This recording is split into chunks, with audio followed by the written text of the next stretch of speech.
Presiding Officer, I am grateful for the opportunity to provide Parliament with further information on the industrial action that is planned on Sunday and Monday at the INEOS refinery at Grangemouth.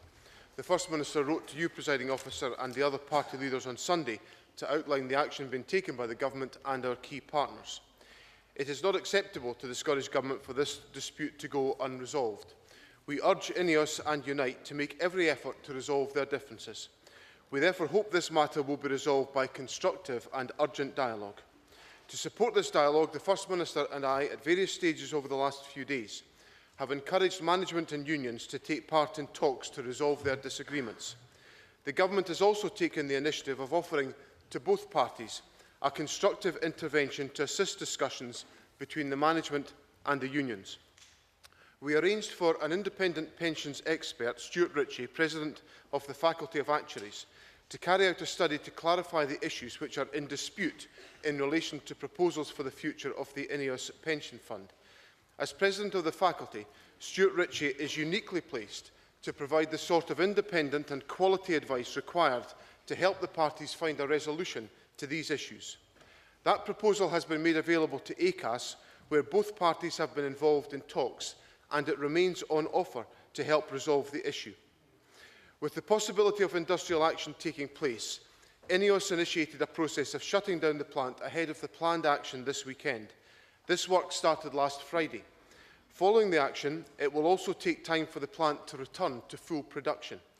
As a result of agreements made at ACAS, we expect the resumption of fuel production should take place within a matter of days.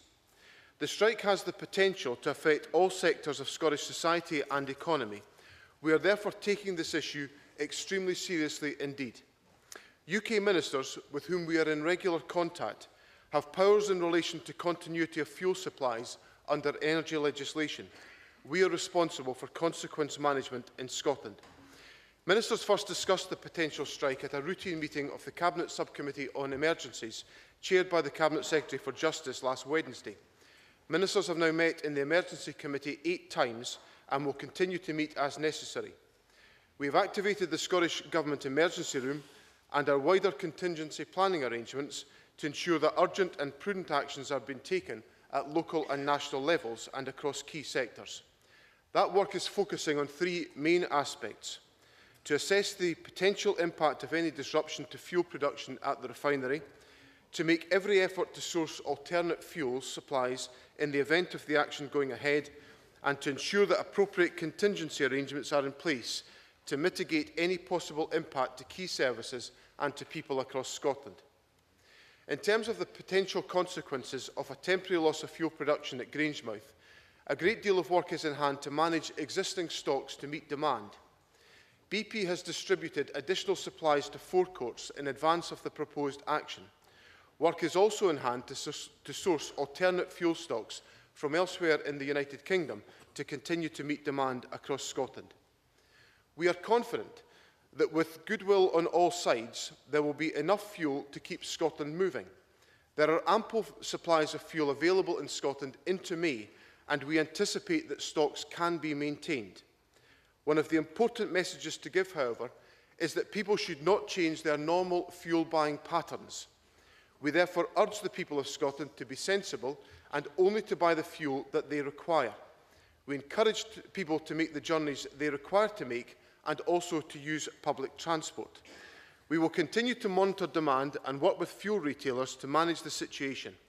It would be clearly unacceptable if any retailer were to take advantage of the potential of localised fuel shortages and, as a consequence, increase prices. I would call on all retailers to ensure that increased prices are avoided at all costs. With regard to assessing the potential consequences of any temporary reduction in fuel supplies, a wide range of activity is underway. INEOS, BP, transport operators and others are working to ensure that we have provision of fuel supplies. Scottish ministers and Scottish Government officials are meeting regularly to liaise with the oil industry and with local responders to monitor the situation and to consider the potential impacts of fuel disruption to key public services. All of Scotland's 8 strategic coordinating groups, which comprise local emergency services, local authorities and other key groups, are considering the potential regional issues and contingency arrangements. These issues are being relayed back to Government through our emergency room to ensure that our activity is driven not by nationally, but also by the potential issues on the ground.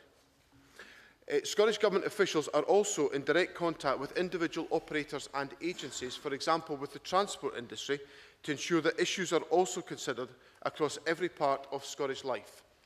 As far as the upstream production is concerned, which will of course not affect consumer supply, it has become clear during today that there may be an impact on the BP Kinneil plant, which controls the Forties pipeline system.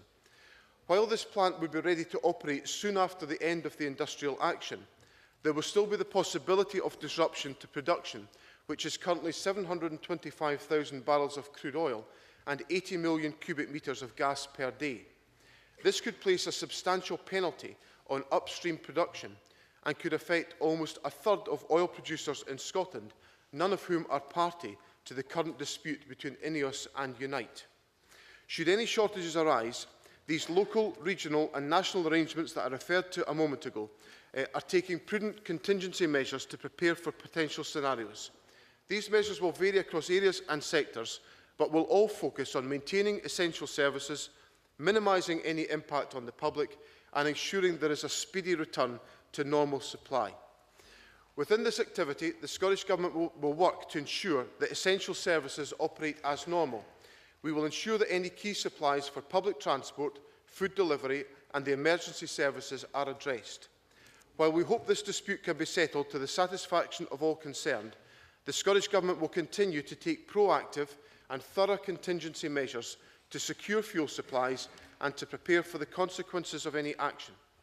Parliament can be assured we are continuing to liaise with the United Kingdom Government, INEOS, BP and key responders and are monitoring the situation very closely. Ministers and officials are meeting as required to monitor developments and provide a national overview and direction.